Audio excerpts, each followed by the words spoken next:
Hello and welcome back to Geek and Speak, the Geek and Speak podcast. Today, we're going to be talking about our favorite cards from the new Universes Beyond set, Fallout. So Jason is still in recovery from his tonsil removal surgery. We saw the poor guy a couple days ago, and oh yeah, he's still miserable. So taking his place today, so we don't have to have another two-man episode, is my brother Steven. This is his first time back on the podcast since we got it going again. How's it going, Steven? It's going all right. Yeah. I mean, it's definitely been a while. So it's good to be back. Yeah, for sure. We'll have to find more excuses to bring you back every now and then. And then also, regular co-host is Preston. Preston, how's it going? Going good. Happy to be talking about Fallout today. Yeah. And then I am your host, Morgan. Like I said, we're going to be talking about our top 4 cards, each of us, from the set. So we'll be highlighting, I think, 12 cards in total. So we'll get a good sense of a lot of the cool cards in the set, but that's obviously not going to be everything. So if we don't get to touch on something that you guys are really excited about, feel free to let us know in the comments. We might have also just missed it. There's quite a few new cards. So if you would like to support Geek and Seek, whether that be the podcast or gameplay, other stuff we have going on, you could do so by heading over to patreon.com/Geek and Seek YouTube. And if you can't support us financially, that's cool. You can help us out by just hitting like and commenting on our videos. Make sure you're subscribed if you're not. And then also, we have over 200 videos. Go check out some of our other videos and catch up on cool stuff you might have missed.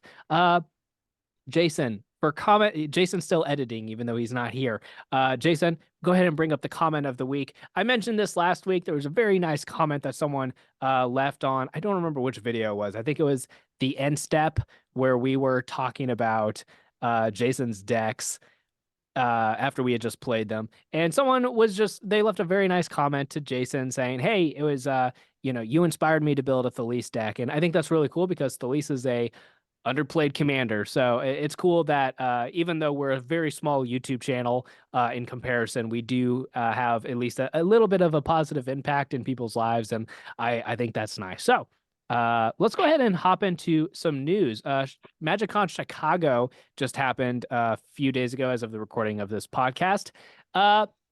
Biggest MagicCon in history, by the way, which is insane because I was at MagicCon Vegas and there were a lot of people there, guys. But they had the Pro Tour, and Seth Manfield from Channel Fireball ended up winning the Pro Tour. It was a Pioneer Pro Tour, and he was playing Rakdos Vampires.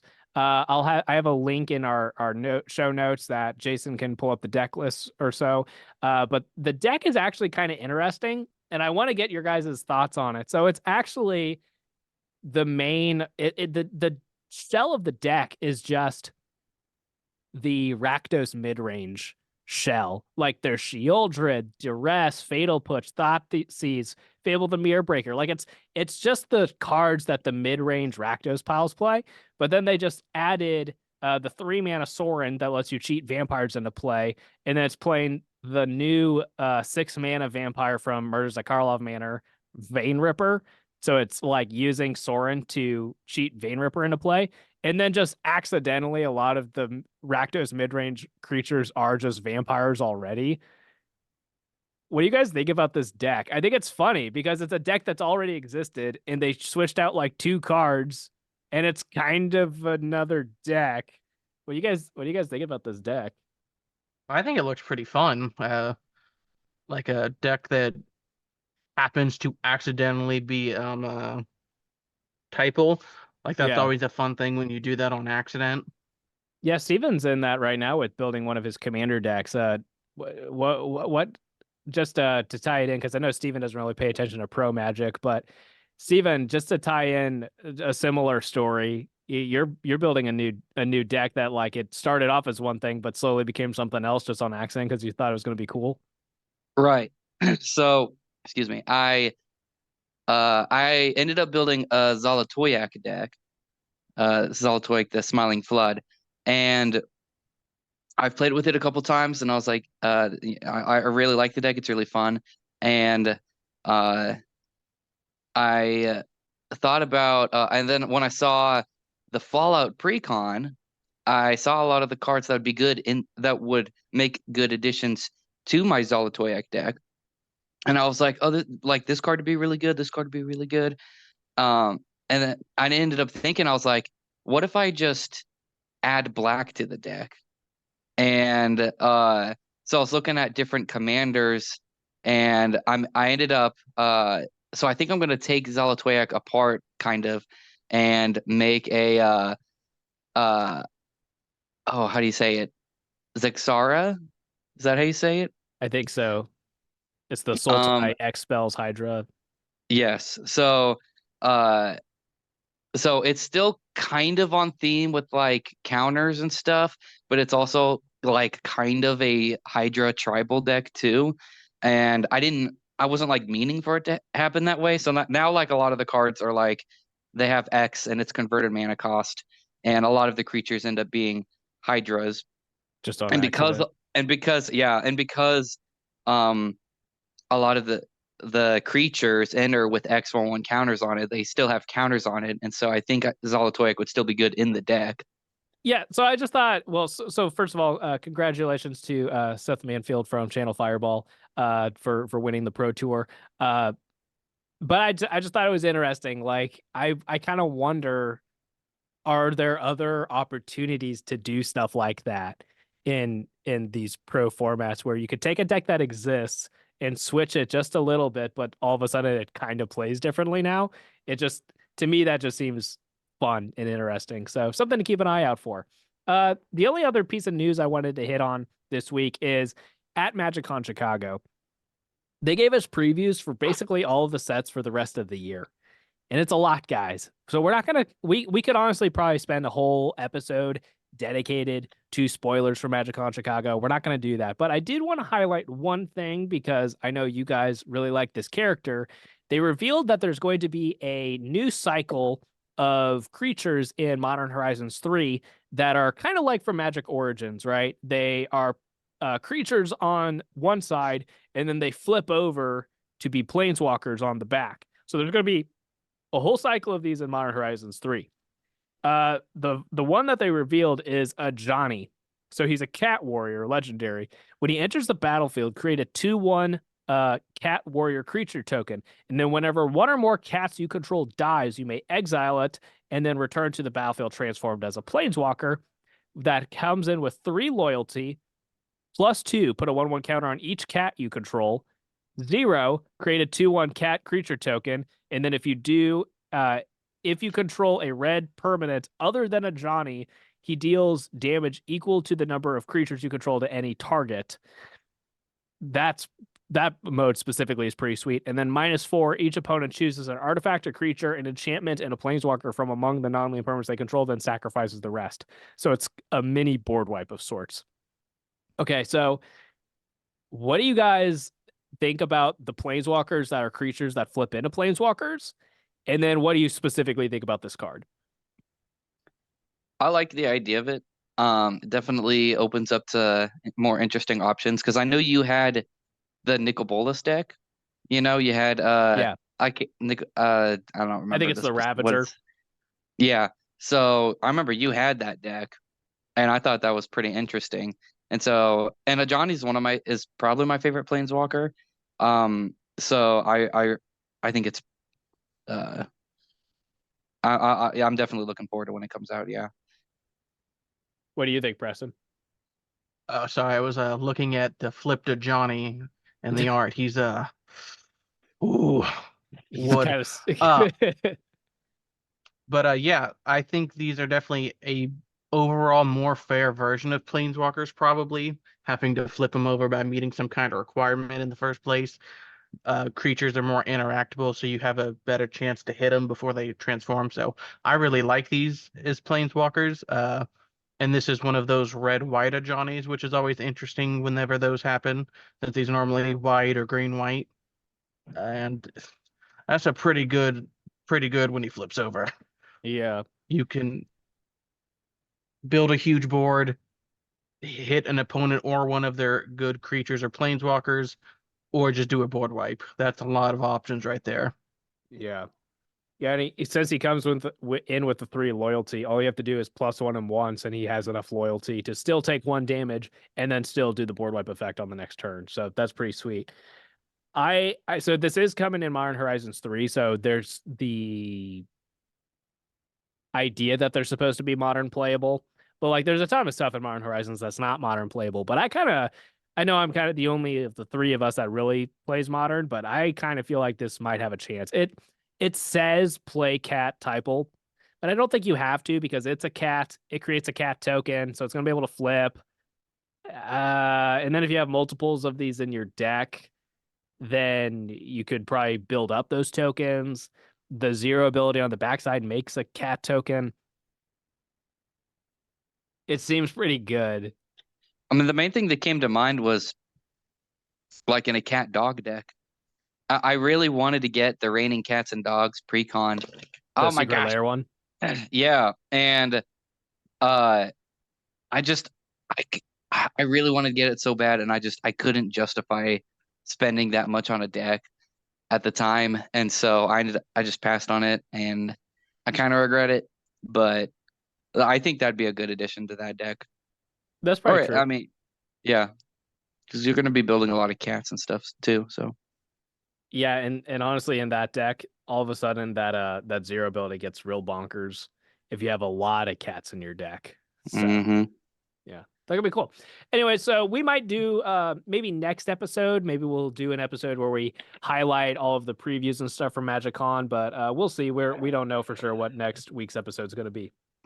But let's go ahead and jump into our main topic. So we're going to be going over again each of our top 4 cards from Fallout. Are you guys Fallout fans? What is your guys' background with Fallout? For me personally, I played a little bit of Fallout 4. I played a little bit of New Vegas, but not significantly. Like I didn't put the hours into it that I did like Skyrim or something. But what is your guys' relationship with Fallout? I have put hundreds of hours into Fallout 4, and while I've never played any of the other games, I've watched plenty of hours-long YouTube content on them. So I know a decent bit about some of the other ones, specifically the Bethesda stuff more so. I don't know nearly that much about the first 2 games. Oh yeah, no. I know nothing about the first 2 games. I've played Fallout 4 a lot, and I've played like a little bit of 3 and New Vegas, but not like enough to know a whole lot about it. And I tried playing 76, and I couldn't get into it. That was like when it first came out when I tried to play it, and so I just didn't like it. But Fallout 4, I like the overall world, and I like at least Fallout 4 a lot. So yeah. So you guys are excited for this Universes Beyond then? Yeah. Oh yeah. For sure. Sure. Well, why don't one of you guys start us off on your number 4 card from the set? Actually, yeah, Preston, why don't you start us off since you have like a cheaty first card? So for my first card of the set that I want to talk about, I just put the whole Bobblehead cycle really, because if you're going to play them, you want to play all 7 of them really. You're just going to want to take all of them out of the precons and put them all together in one deck. So basically what they all cost 3. They tap for 1 mana of any color, so you can put in whatever sort of color combination you want. But then each one has an ability where you pay an amount of mana, tap the Bobblehead, and you get to do something. So like the intelligence, you pay 5, tap it, you draw cards equal to the number of Bobbleheads you have. The agility gives X creatures haste. Those creatures can't be blocked except by haste creatures, where X is the number of Bobbleheads you have. And they all work basically like that, doing something a little different, but based on however many Bobbleheads you have out currently. So I could see building a commander deck around these, especially like if you have some kind of blue shell. Because if you're playing blue, then you have like, there's blue cards that are artifact tutors, so you can make sure you find all your bobbleheads. There's cards like Training Ground, which are going to reduce the cost of the activation of the ability. So like, I feel like there's blue shells that you could probably build something pretty interesting. I think they all want to do something different enough that I don't I don't really know how you would build it. Maybe like a creature token deck. Some like one of them makes creature tokens, one of them buffs your creatures. So maybe that's the way you do it, like mono blue tokens. I feel like I don't know. My idea was blue, green, white. Get those blue artifact finders. You have the green and white protection spells. All three colors like to make creature tokens, but you also get blue copy spells. Mm. So That's they what can you really copy want to your do. bobbleheads. Yeah. Yeah, copy the ones you want more of, because the main thing you want to try to do is get out the luck bobblehead. That one is pay 1 and tap it. You roll X 6-sided dice, where X is the number of bobbleheads you have. And let me see. You create a tap treasure token for each even result. And if you rolled 6 on exactly 7 rolls, you win the game. So that's like that's the goal of the deck, is to try to get that win con off, because it's pretty fun, pretty goofy, I think. But Wait, you have to roll yeah, how many d6 and get a you have to 6 get all? you have to get exactly 7 6. So if you get 6 6s, you don't win the game. If you get 8 6s, you don't win the game. You have to get one for each of the different special stat from the Fallout games, Oh because there's my. 7 of them. Well, I almost wonder if it would be better to go Jeskai then, because if you go Jeskai, you still have the white for protection, and white you didn't mention this, but white also has a lot of artifact tutors as well. And then you Yeah. have all those stuff that we said about blue, but then red and blue both have stuff that care about rolling dice. So I don't know if that's your win con. What do you think about these, Steven? I think it's silly.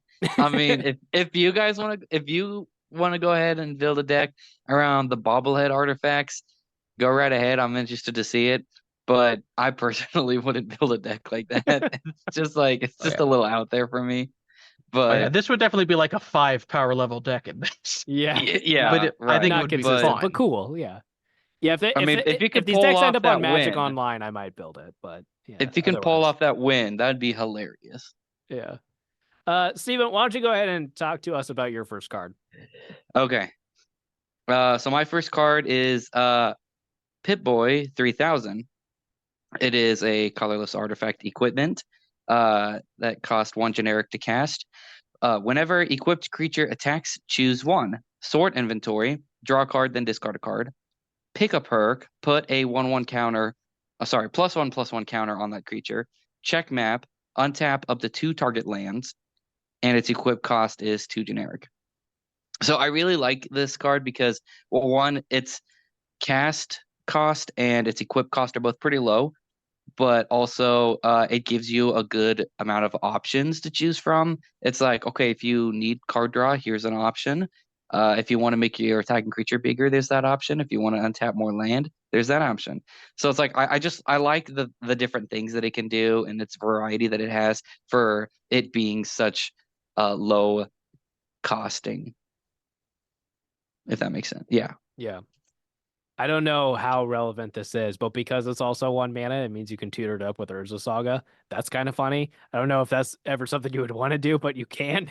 I also like the flexibility on this card. I'm thinking about putting it in my Kozilek Voltron deck just because it's so versatile. It's the card advantage if you need it. It's the buff up your creature if you need it. It's it's kind of ramp if you need it. And in Kozilek too, there's multiple cards, multiple lands in that deck that tap for more than 1 color or for more than 1 mana. So then it's more than 2 mana. You mean like Temple of the False God? I think I have 3 colorless lands that tap for 2 mana, and yes, I do have Temple of the False God in my Kozilek deck because it's a colorless deck. You poser. But yeah, so Steven, you have that night deck that I built to you for right. the Christmas special. Are you thinking about putting it in that? Oh yeah, definitely. I think that'd be. I mean, when I was looking at it, I was just like, well, I mean, first of all, I just think it's really cool. It's like I said, it's versatile and it's low costing, but also like I was like, well, I mean, this would of course be great in a equipment deck. So yeah, I definitely would be interested in adding this to my night equipment deck. Yeah. Anything to add, Preston? I think the biggest thing about this card, besides the versatility, is the fact it's an attack trigger. A lot of equipment needs you to do combat damage, and especially combat damage against players. Getting to do whichever one you want on the attack specifically is a pretty big deal, and I think a lot of people are going to put this in decks. Might not be the most played card from the set, but it's probably going to be up there.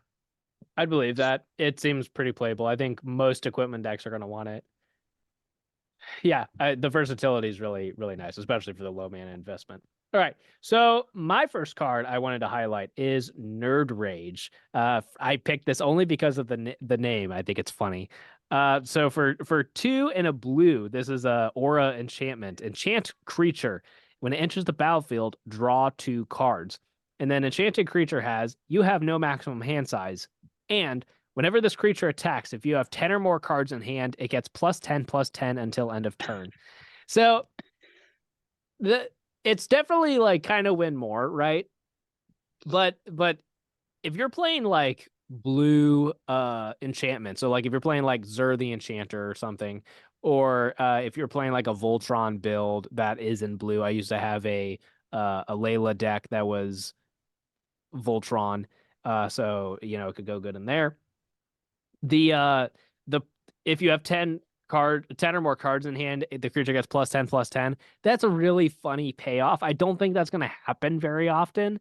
But I mean, the fact that it's for 3 mana, you get to draw 2 cards and you have no maximum hand size for as long as this is in play. That by itself seems decent, especially if you are drawing quite a few cards, and because I think like things like Thought Vessel and Reliquary Tower, I think those cards are probably overplayed. Like discarding down to hand size is not the downside that players think it is, but this seems pretty good. It's only a 3-mana investment to draw 2 cards, and then for as long as the creature's here, you have no maximum hand size. And then if something crazy happens, as they tend to do in Commander, you could smack someone for a lot of damage. What do you guys think of this card? Not if I block with my 1/1. Yeah, I guess that doesn't give it. You hope the creature all has some kind of other evasion from some other effect other than this, right? But you're right. That would be.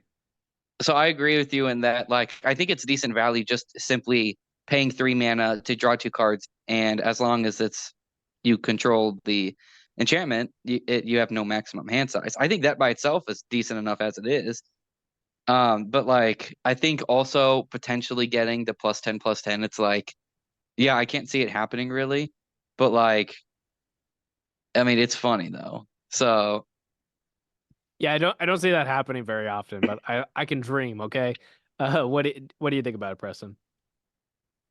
I mean, it's definitely not my favorite card of the set, but I do really like it. I think it's super flavorful. Like, I think the whole set for the most part is really flavorful, which I appreciate, but it's a fun card.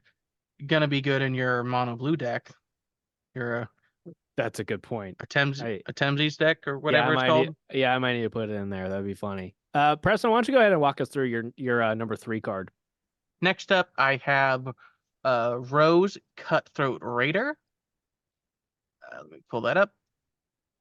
Okay, so she costs 2 and 2 red, legendary artifact creature robot, 3/2 with first strike, raid. At the end of combat end of your turn, if you attack this turn, you create a junk token for each opponent you attacked. And junk tokens lets you sacrifice them, exile the top card of your library. You can play that card this turn, and you can only do that at sorcery speed. But she also says whenever you sacrifice one of your junks, you add a red mana to your pool. I really like this card because it fixes a lot of the problems I typically have with that red Impulse exile draw. card. Yeah, I typically hate those effects, but this is nice because junks don't cost any mana to activate, and Rose specifically gives you mana, so you're a lot less likely to whiff on her than you are a lot of those other red impulse draw effects. Like, it sucks when you hit something, you don't have enough mana for it, and it just stays in exile for the rest of the game. So getting a better chance to actually play those cards is really appreciated. So I really like this card for that reason. I think junk tokens are kind of insane. Like you're right that the downside with impulse draw is that if you don't cast it that turn, it's gone. And if it's something that's a lot of mana, well, crap, you're not going to be able to play it at all. Like, that is a downside, but the fact that it costs 0 mana to activate junk tokens is insane. And the fact that this is going to help you pay for that is also insane. And I don't know how much of the deck revolves around making junk. So I don't know like how many other good junk token makers there are. But this is theoretically making you up to 3 junk tokens a turn. That's pretty good. I like it. I don't like that robot is a creature subtype. That seems dumb. Like, why couldn't they just keep it like construct or something we already had? But I digress. What do you think about this card, Steven?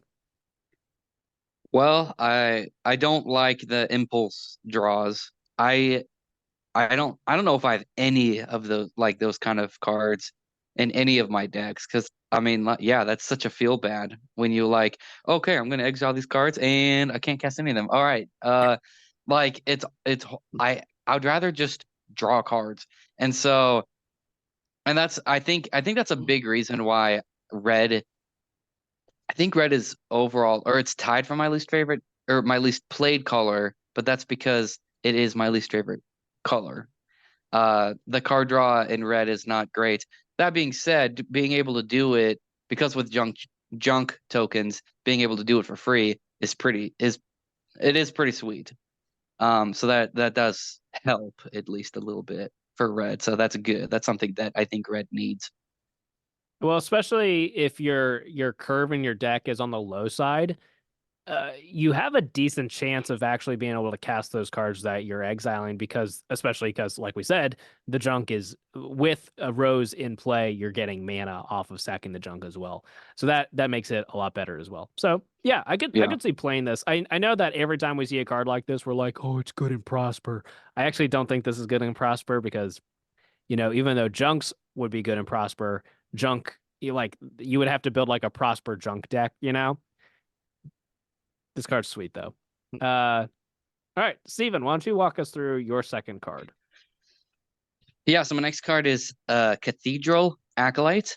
It is a green creature, human cleric that cost 1 generic and 1 green.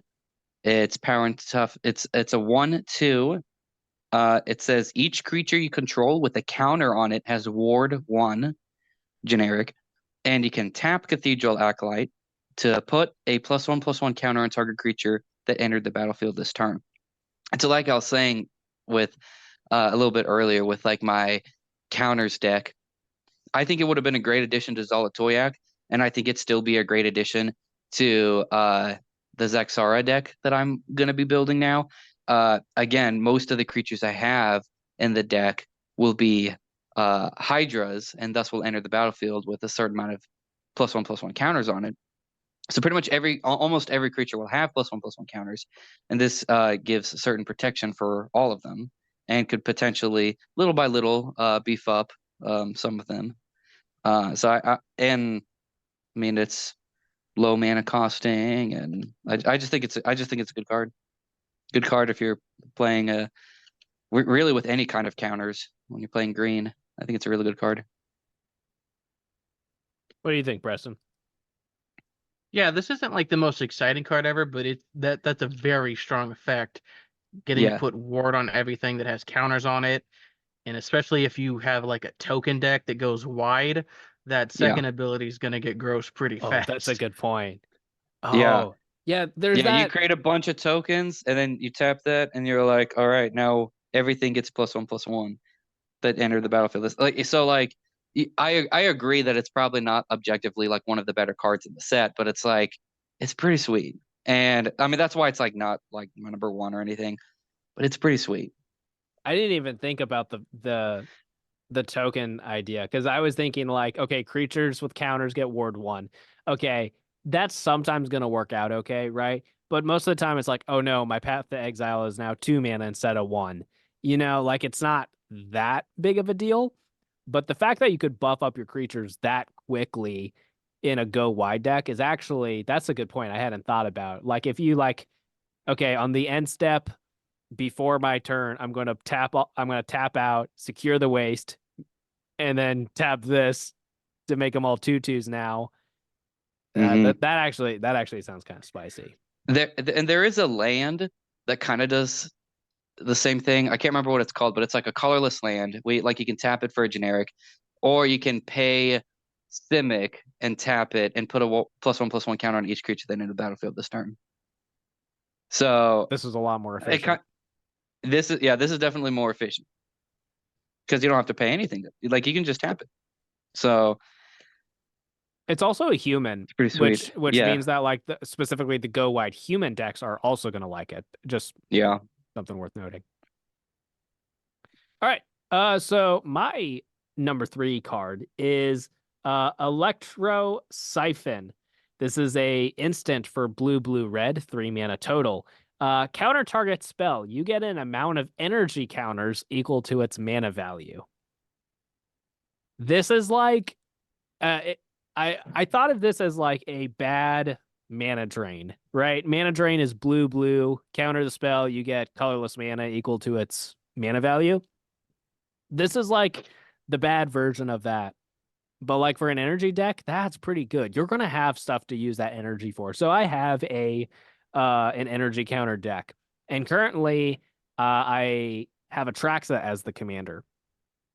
Mostly because there's not a good energy commander. And honestly, even with this set, I am not going to use that new commander for the head of my energy deck, because she also kind of wants you to go in like the artifact route, and I don't want to do that. I've built a lot of artifact decks over the years.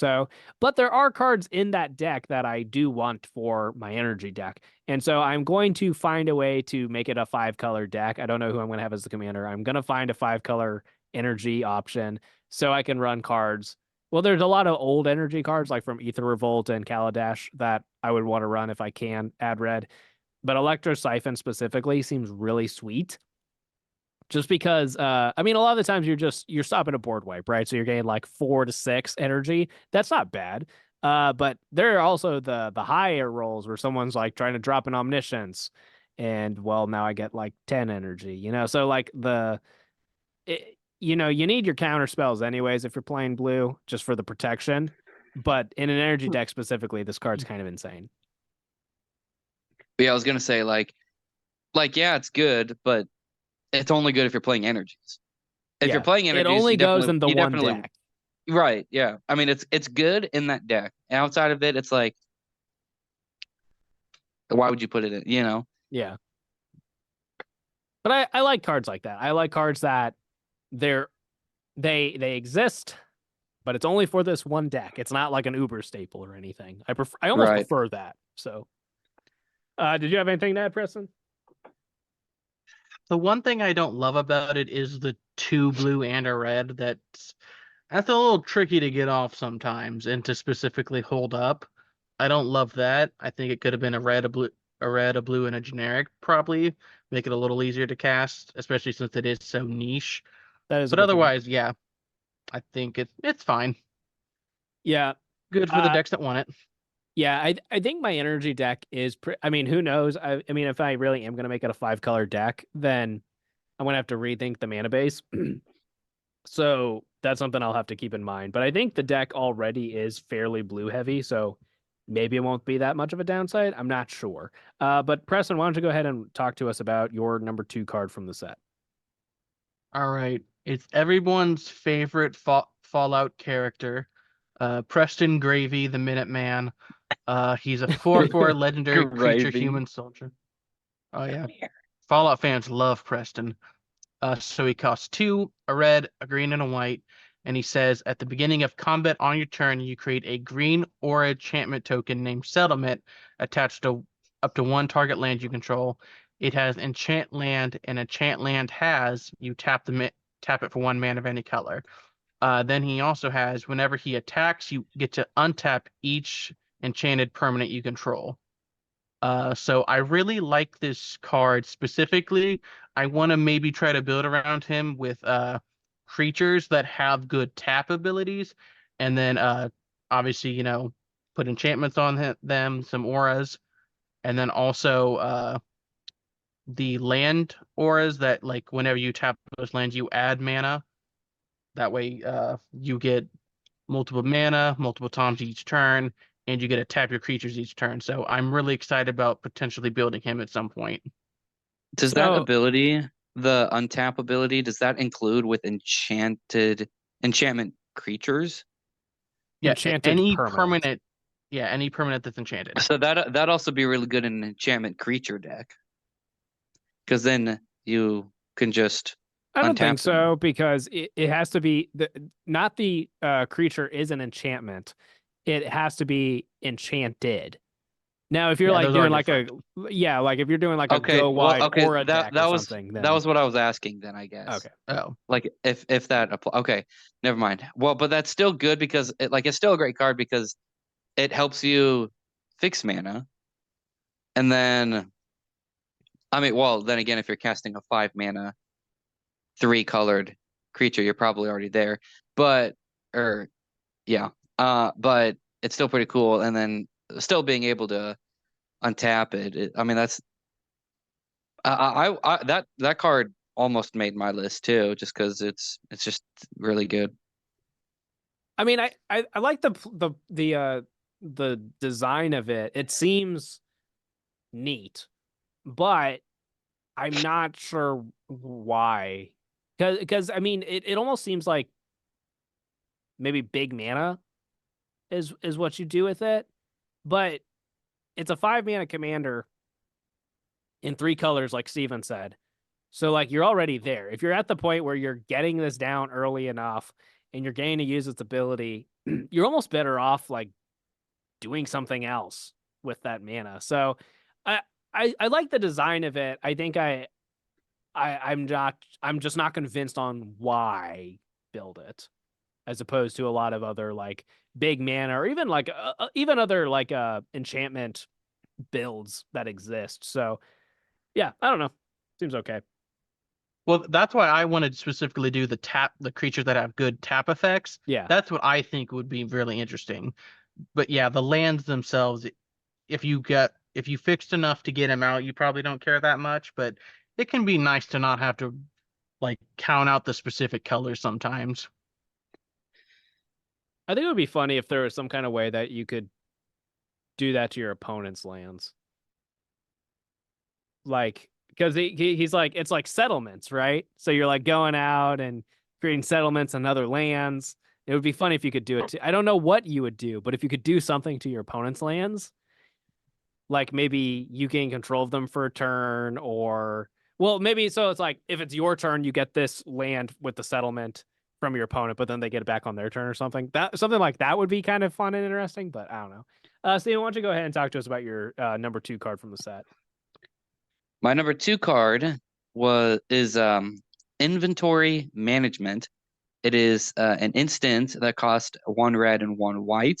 It has split second, and it says for each aura and equipment you control, you may attach it to a creature you control.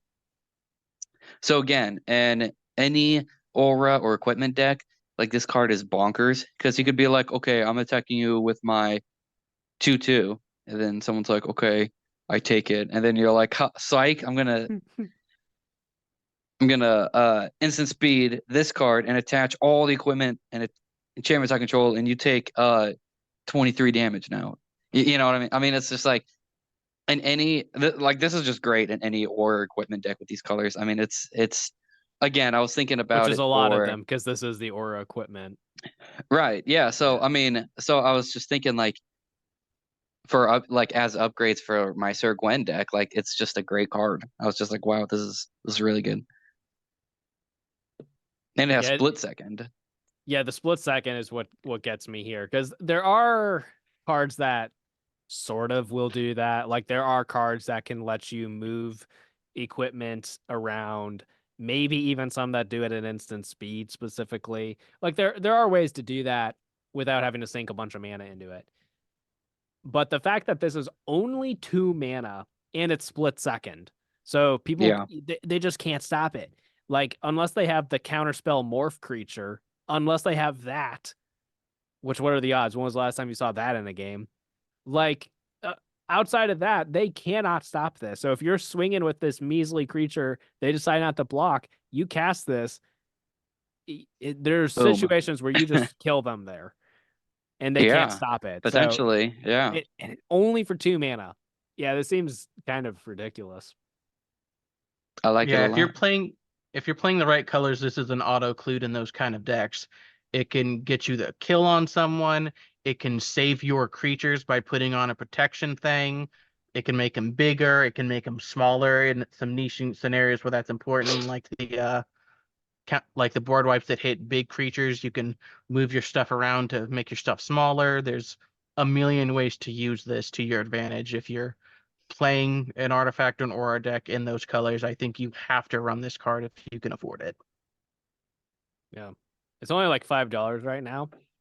That is pre-order prices, so I don't know. It could come down. I would like to see it come down because I do think it is one of those cards that it's gonna want to go and that's just like such a common archetype for that color combination too. Like we've talked about that in like the episode of our podcast where we talked about 2 color combinations. Like the thing that we were saying is like, man, if I see one more freaking Boros equipment commander, I'm gonna freaking flip a table, you know. But yeah. So moving on, my number 2 card from the set is Wild Wasteland. For 2 and a red, it's an enchantment that says skip your draw step. And then at the beginning of your upkeep, exile the top 2 cards of your library. You may play those cards this turn. So I know you guys said you don't like the impulse draw. I specifically want this for my Prosper deck, because Prosper cares about when you're playing stuff from exile. And in that deck like that, this is like a Phyrexian Arena kind of card where you're kind of getting to just draw an extra card. But I think in red decks where your mana curve is really low, this probably needs to go in a lot of those decks. And then there are other commanders that care about playing stuff from exile, like Faldorn, you know, the Gruul, make wolves when you play stuff from exile. You know, there's quite a few. I think some of the Doctor Who commanders, there's quite a few commanders now that care about playing stuff from exile. So it should go in there. Yeah, it's like 3 mana, quite a bit of card advantage. This seems pretty good. For red, I guess. Yeah, this is another one I'm definitely going to pick up for my Goblin deck, specifically since that deck does have a lot of low-cost stuff. It's easier to hit. And like I like this one because you don't have to sink any mana once you play it the first time. Yeah. You play it, you get to your next upkeep, no more mana. You don't have to worry about wasting cards as often. So yeah, I like this one a lot for that archetype, which I normally don't like. Yeah. Yeah, I would say specifically for decks that care about playing stuff from exile, or decks where your curve is really, really low, so that you're going to have less of the feel bads of not being able to cast stuff. But yeah, outside of that, I would say you probably wouldn't want to play it that often. But it also, if people have like those when players draw cards effects, you can get around some of that. Like if there's that's a true. negative thing. Yeah. I do like that too. Yeah, like if there's like a Nekusar in play or whatever, then you're not going to take the damage or whatever. So yeah. Okay. Who's next? Preston, do you want to go ahead and talk to us about your number 1 card from Fallout? All right. So my final card for today is going to be Strong the Brutish Thespian. He's a 7/7 legendary creature, mutant berserker. He costs 4 and 2 green. He has Ward 2. In Rage, whenever he is dealt damage, you get 3 rad counters. You put 3+1/+1 counters on him, and anytime you would lose life from radiation, you instead gain life. So it's a big dumb green creature. It gives you some life gain. And specifically, one of the things that really makes me excited for this card is the card Gaia's Blessing. That basically says anytime Gaia's Blessing gets milled, you shuffle your graveyard back into your library. Oh yeah, that one. I've always wanted to play that card in Commander, but I've never really found a spot for it. I love it on Arena. I have it in a bunch of my Arena decks. So he's going to really appreciate that. That way you don't accidentally mill yourself out. He seems really fun, big dumb green creature, but there's a little more to it than a lot of those tend to have. Like you want to have some fight spells, you're going to gain some life, and you get some mill effects. So I really like this deck. I'm definitely going to build it. This is actually the the first thing I'm going to build around after these cards come out. I'm super excited to mess around with this guy. Yeah, that's a lot of value for how big is he and what's his mana cost again? 6 mana, 7/7. With all 6 those mana, things that he 7/7. said. With all those things, yeah, that's a lot. So definitely getting some value from that. Okay, so yeah, so you're specifically going to make a commander deck with this as the commander? Yes. Yeah, that seems That'll be pretty fun. good. That seems pretty good because the word 2 is going to be protection, and he's going to get so big that he's going to be able to kill people with commander damage pretty quick. He's incidentally going to gain you some life, which we all know Preston's here for. Yeah, that's a Preston thing.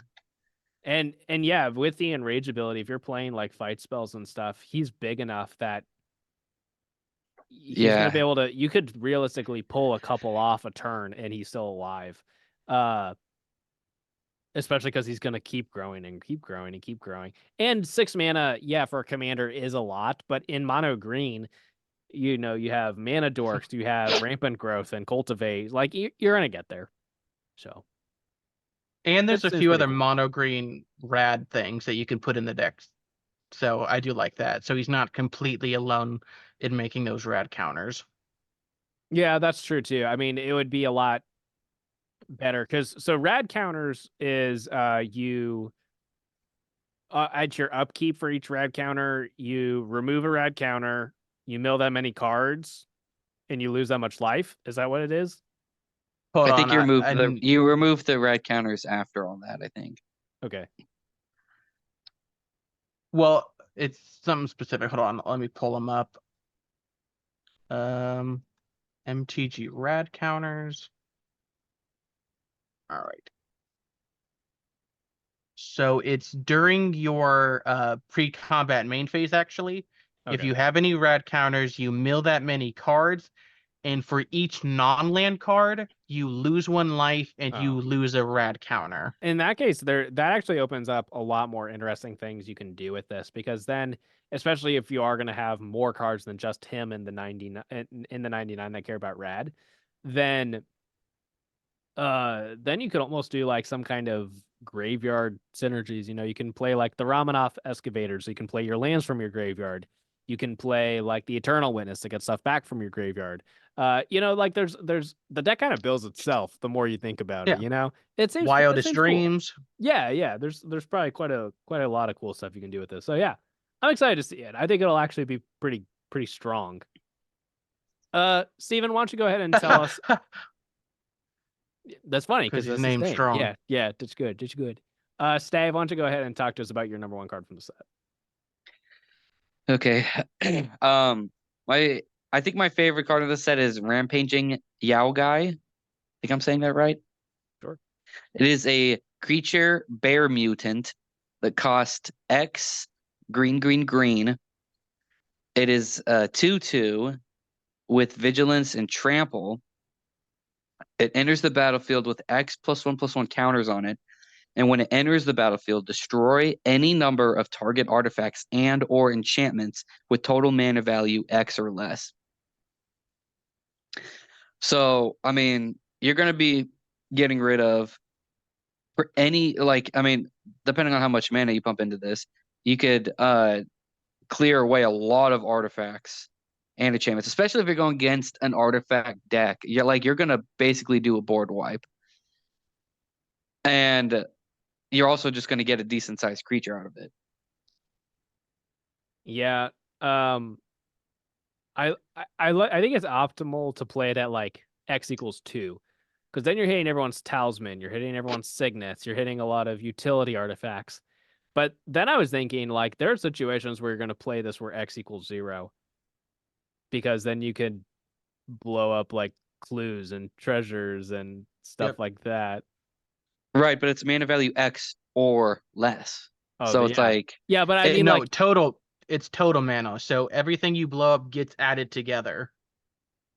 So if you pay 1, you only get to blow up 1 thing that cost 1. Okay. But you still get all the free artifacts, as many as you want. So that is still very good. Yeah. Okay. Well, then I guess I don't know how I feel about this. I guess in like, you know, like a +1/+1 counter deck, maybe it's like You know, this probably Which replaces your is what I Reclamation was. Sage. That's what I was thinking of it for. Was Yeah. like, and a +1/+1 counter deck. Yeah. Yeah, I guess the thing there is then it just becomes very mana intensive because then yeah. Yeah, but it's I read green. that the first time So as yeah. I guess that's true. I don't know. What do you think about it, I, Preston? I I think the main thing you want to do with this card is stop the player who's making 15 treasures. That's what you want to yep. play this. And if you're at a commander table, there's like a 90% chance you're playing against someone who wants to do that. Well, yeah, there's just incidentally so many cards that are just like, do this and you'll make a treasure, or do this and investigate, or do that. You like, there's and we're getting more and more of those. You know, we have junk tokens now in this new set. There's also, what's the other one? There's map counters now for Mixalon. Like, we keep getting more and more of these like free artifacts that just accidentally end up on the board all the time. So even if you're not hitting many, if any, real cards, you might just hit a bunch of tokens, and that might be worth it. So, And you can blow up your own stuff if you want, if there's any positive reason to do that, which I like a lot. Right. yeah. Like, say someone puts one of those enchantments down on one of your creatures that's like, it can't attack or block, or, or something like that. Or like, you can't activate its abilities, or, whatever. Like, you can get rid of The that. pacifism effect. Yeah. Or oh crap, there's something else thinking about that, like, I don't know. Never mind. The I can't rebuttal to remember. that, though, is that it doesn't exile. So if you have your own One Ring and it has too many burn encounters on it, you can't get rid of it to save yourself. Yeah, but if you're getting punished because you got greedy with one ring, I don't feel bad for you. That's true. That's just That's fate. true. Yep. That's right. All right. All right, so here is my number one card from the set. This is the last card we're going to be covering today. This is Yes Man Personal Securitron. It's a legendary artifact creature robot. That's a 2/2. Did I say for 2 and a white? It's for 2 and a white. Tap it. Target opponent gains control of it, and when they do, you draw 2 cards and put a quest counter on it. Activate only during your turn. And then it has an ability called Wild Card. When it leaves the battlefield, its owner creates a tapped 1/1 white creature token for each quest counter on it. So this reminds me a lot of Humble Defector, which I believe is for 1 and a red. And it kind of does a similar thing where you tap it, you get to draw some cards, but then someone else gets control of it. And it kind of reminds me of that. The problem with Humble Defector, though, is that if people really want it gone, they just get rid of it. It's a puny creature. They do a derpy attack or block, so they kill it, and then it's just gone, and there goes your card. With Yes Man, at least you're going to get something out of it when it leaves. And it's not just die.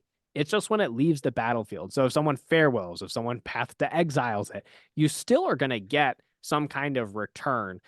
This isn't going to like help you in like a dire situation because those 1/1 white soldier tokens are going to come into the battlefield tapped. But it's nice that at least you got something out of it. And it is 1 more mana, but I think it's still worth it. I will say that the main thing I want to do is put this in my group hug deck. I have Humble Defector in there as well. The problem is I've finally tuned that deck so tightly to where I don't know what cuts to make anymore. So I'm at the point where I'm thinking about, I have Kenrith the Return King as the commander because I can use him politically to make deals with people. I'm thinking about just cutting black and doing the group hug recon commander that I never remember the name of. I'm thinking about just making that commander. So that way, that would open up some slots because otherwise I don't know how I'm going to fit Yes Man into the deck. But I like this. I like cards that take advantage of the multiplayer political aspect of Commander, because that's why I play it as opposed to another format. If I want to play something that's more intense, I'll just play Modern or Standard or something. I'm not going to play Commander, but if I'm going to play Commander, I want to play these goofy cards that take advantage of the multiplayer aspect. That's fair. Yeah, I mean, I don't think this card's like crazy or anything, but like it's fun and it's weird, and you can definitely do some. Yeah, taking advantage of like the political side of it, and I think that's a big part of Commander compared to other formats. So think it's fun. Yeah. Anything to add, Preston? Yeah, this was on my list of potential candidates. I had like 10 cards ready to go, depending on what you guys picked. He was definitely going to be high up on there if you two didn't talk about it. So I really love this little guy. Love getting to draw cards in white. Make a big old army Yeah, I if didn't he even ever think leaves the about that. battlefield. I feel like white has been power crept so much the last like 3 years that I wasn't even thinking about that part. But yeah, that is true. It is just mono white card draw. That's kind of And decent. what you want to do is you wait till he has a bunch of counters on him. Then right before it's your turn, you use one of those ephemerate cards, 1 mana, blink him out, get your token 1/1 army ready to go. Then you can just send him in on your turn. That's tricky. That's tricky. Yeah, that's tricky. I like that. I like that. And a lot Yeah. of you might just incidentally have some ephemerate or eerie interlude kind of cards in your deck anyways, because a lot of these white creature decks are going to have good ETB effects that you're going to want to try to get more than once. All right, cool. Well, again, that is our top 12 cards from the set. My voice is going away. If you have a favorite card that we did not mention today, let us know in the comments. We might have just missed it, or maybe I don't know, maybe you just have different opinions, or maybe you're really excited about upgrading one of your decks with one of the new cards. Let us know in the comments. We're always happy to see what you guys think. We have a couple minutes to spare. Steven, since this is your first time on the podcast since we started doing it frequently again, is there anything you want to tell people about it? Anything fun going on in your life or anything like that? How long has it been since I've been on? I can double check. I think it was I think the last time you were on was when we did our top 10 list for Phyrexia All Will Be One. So it's been a minute. Yeah, so here's that video. It came out February of 2023, February 8th. So it's been over a year since you've been on the podcast. So it's been about a year. Yeah. So what has changed in the last year personally? I mean, I've definitely built a lot more decks. Green is still my most played color, but I definitely am. I mean, it's my favorite color. Yeah, sure. I think it's fine to have a favorite color, but I'm branching out a lot more of a lot of different number one, different types of decks, but also trying to include other colors more. Because I don't like red that much by itself. But I'm still like, I mean, there are some decks it's like, well, if I'm going to build this deck, red has to be in the deck. So that's something non-magic related. Come here, you. We got another cat. He's orange. He's very cute, but he's kind of a twerp. Hi, buddy. That's This is very Memphis. nice. And then we have another cat. You might have seen me pick her up. Her name's Destin. That my wife and I have. So we got him just a couple months ago. At the Humane Society. So he's a handful. I mean, he's a pretty stereotypical orange cat. You know, he's got that energy. It's got that orange vibe about him. Yeah. I wasn't thinking about the fact that like we don't really talk about our personal stuff very much on the show. Like people see us all the time, but we're just playing games and then we move on. You're But, right. yeah. Like I mean, I don't know what to talk about. It's like, yeah, I got a couple cats, which is funny because I definitely consider myself more of a dog person, but living in an apartment, it's like it's harder to deal with the dog. I love dogs and I really miss having a dog, but it'd be so much harder living in an apartment on the second floor of an apartment at that. I've been playing Pal World a lot recently. Yeah, there's a few episodes ago where for the segment I was like, oh guys, you guys gotta play Pal World. Pal World's great. It's fun. I've played. I mean, Morgan and I have played a lot, and we've played with our other brother Adam. He's been on the channel technically once in a podcast, right? He was on one episode of the podcast, like a way back when. Yeah, before we were like a magic only channel. Yeah. Yeah. One episode of the podcast. So we were all playing Power World. That's really fun. I finally got my wife to start watching Psych not too long ago, which is my favorite show. Yeah, S tier I don't show. know what I don't. Yeah, it's my favorite show, and it took me forever for me to get her to watch it, but now, she's actually into it now, so like that's great. I don't know what else to talk about. Nope, that's probably good. Yeah, that's probably good. Okay, cool. Yeah. Well, thanks for hopping on, Stave. I'm sure Jason appreciates you picking it up for him. We'll need to have you look over our we have a Google Doc that's a list of a bunch of episode ideas that we have. We should have you look at and see what you might want to hop on for. Get you in on some more episodes. We we like playing Magic with you, and I like you otherwise because I have the whole Well, family blood obligation thing. But it'd be cool right. for It's to get just you an on this. obligation. That's Yeah, it. yeah. Be cool to have you on the show every now and then. So, thanks for listening. Make sure you subscribe, like, share, comment, blah blah blah blah blah. And hope you guys like the new Fallout set. We will see you guys later. Bye.